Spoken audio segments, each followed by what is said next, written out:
नमस्कार बंधुरा मोहना रान्नाघरे आज के आबार एक दारुण रेसिपि निये एसेछि। आज के रुई माछेर माथा दिए मुड़ी घंट देखाबो। तो मुड़ी घंट देखाबार जोन्नो देखो এই যে আমি বাটিতে জল নিয়েছি আর এখানে এই যে গোবিন্দভোগ চাল নিয়েছি 1 কাপ মতন। এই চালটা আমি প্রথমে ভিজিয়ে নেব। চালটা কিছুক্ষণ ভিজিয়ে নেওয়ার পর তারপর দেখাবো।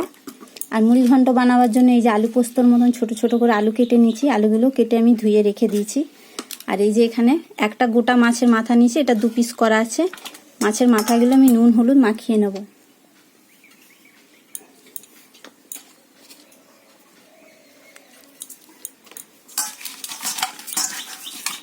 মুড়ি ঘন্ট বানাবার জন্য প্রথমে মাছের মাথাগুলো নুন হলুদ মাখিয়ে আমি কড়াইতে তেল গরম বসিয়ে দিয়েছি।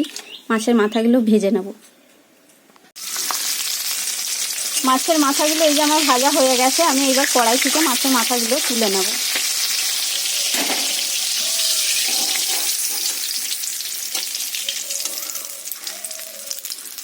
কড়াইতে এই যে সাদা তেল দিয়ে দিচ্ছি আর তেলের মধ্যে অল্প একটু হলুদ দিয়ে দেবো, সামান্য একটু দেব। আর এই যে চালটা আমি ভিজিয়ে রেখেছিলাম, জল থেকে ছেঁকে নিয়েছি ছাঁকনিতে করে। এবার চালটা আমি তেলের মধ্যে দিয়ে দেবো। চালটা হালকা করে ভেজে তুলে নেব।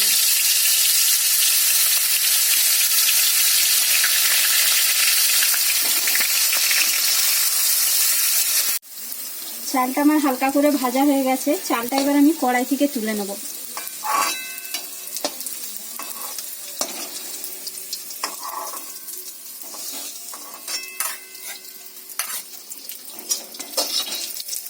কড়াইতে আরেকটু তেল দেব।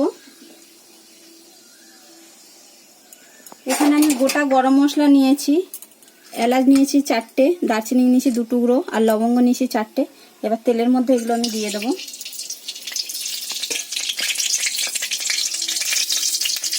এখানে যে আলুগুলো কেটে নিয়েছি আলুগুলো ভেজে নেব।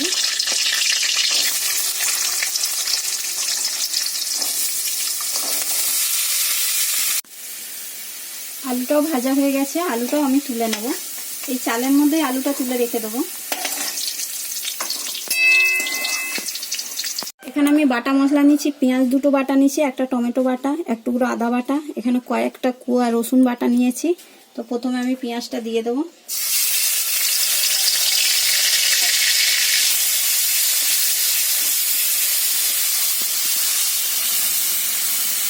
পেঁয়াজটা বাটা ভাজা হয়ে গেছে।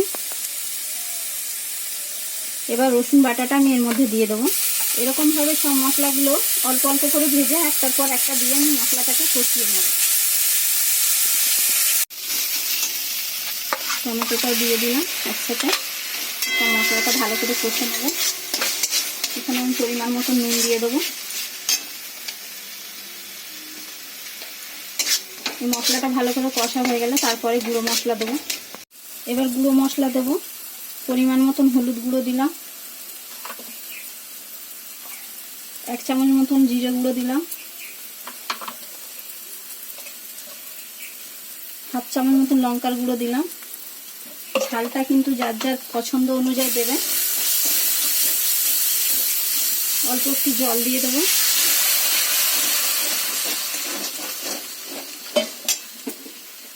এরপরে এই যে চাল আর আলু যে ভাজা আছে এটা দিয়ে দেবো। গরম মশলা আর দেওয়ার দরকার নেই, যেহেতু আমি চালটা ভাজা আলুটা যখন ভেজেছিলাম তখন আমি গোটা গরম মশলা দিয়ে দিয়েছিলাম। এবার আমি কষবো অল্প অল্প করে আর জল দেবো অল্প অল্প করে।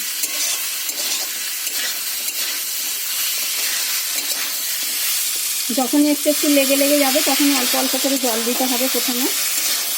তারপরে কিছুক্ষণ নাড়াচাড়া করে পরিমাণ মতন জল দিয়ে ঢাকা দিয়ে দিতে হবে চালটা সেদ্ধ হওয়ার জন্য।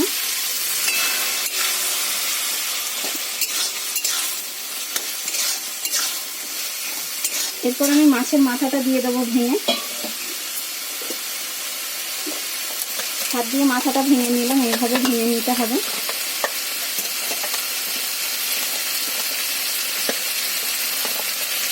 একটা শক্ত কিছু যদি নোড়া দিয়ে বা ছোট হাতুড়ি থাকলে হাতুড়ি দিয়ে ভাঙলে হয়, আমি হাত দিয়ে ভেঙে দিয়ে দিলাম। এবার এইভাবে আমি কষাতে থাকবো। আর যখন দেখবো কড়াইতে লেগে লেগে যাচ্ছে তখন অল্প অল্প করে জল দেবো।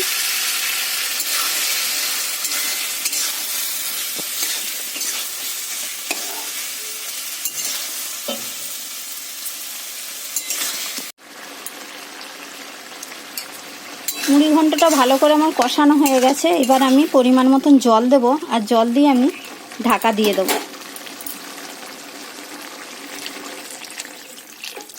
এখানে পরিমাণ মতন জল দিতে হবে, কেন চালটা সেদ্ধ হবে তো। এবার আমি ঢাকাটা খুলে মুড়ি ঘন্টটা দেখে নেব।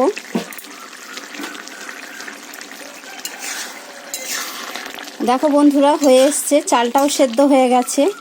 হ্যাঁ, চালটা তো দেখলেই বুঝতে পারবে যে হয়ে গেছে কতটা। এখানে নামাবার আগে অল্প একটু আমি চিনি দেব, এই যে 1/2 চামচ মতন চিনি দিচ্ছি। এটা ভালো করে নেড়ে নেব, আর নামাবার আগে অল্প একটু ঘি দেব আমি।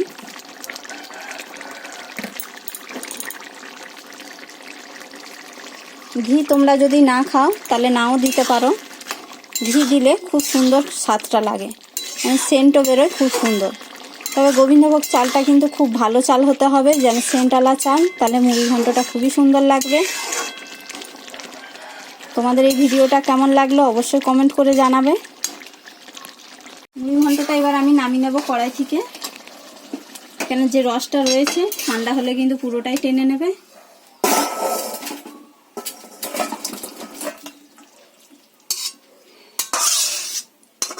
এত সুন্দর সেন্ট ছাড়ছে বন্ধুরা যে কি বলবো, আজকে তো বাড়ির লোক 1 থালা ভাত খেয়ে নেবে। ভিডিওটাতে একটা লাইক করবে, আর চ্যানেলটাকে সাবস্ক্রাইব করবে, আর কমেন্ট করে জানাবে।